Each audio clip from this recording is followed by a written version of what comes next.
The New York Yankees are finally going to break their World Series drought this season. Well, that actually might not be the case. I'm in big trouble.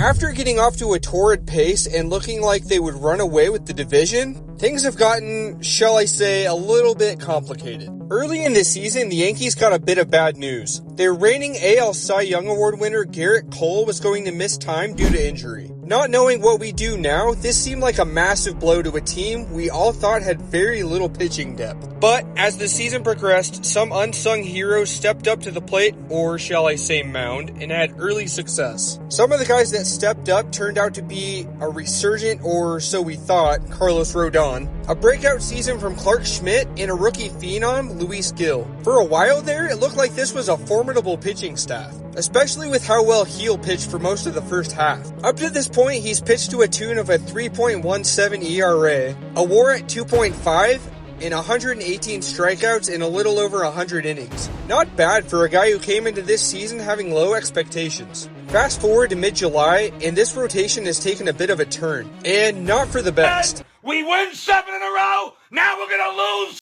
7 in a row. Clark Schmidt is currently on the IL and has been for some time. Carlos Rodon, who looked to be returning to his Cy Young form, has regressed significantly. The Yankees do have their stud pitcher in Cole back though, but he's done little to impress thus far. He's done a little bit better in his recent starts, but it'll be interesting to see how he does going further on in the season. Derek Jeter was a fixture of Yankee greatness for years. Hailed as a Yankee legend, this other young shortstop looked poised to take his place. In 2023, Anthony Volpe burst onto the scene and put up decent numbers, having himself a 2020 season in his rookie year. His underlying metrics and overall numbers left many diehard Yankee fans wondering if he truly would be something special. Early on in 2024, though, it looked like he was destined to have a breakout season. In April and in May, he shined, having an OPS near 800. But in June and July, that number plummeted. As of this recording, he's hitting just 245 with an OPS at 665. And outside of Judge and Soto, who are both having MVP campaigns, the rest of this Yankee lineup just doesn't strike any fear to opposing teams. As my thumbnail suggests, Juan Soto along with the mighty bat of Judge have single-handedly carried this team to where they are today. The Yankees currently hold a 58-40 record in the AL East, leaving them just a single game behind the division-leading Orioles. And my question is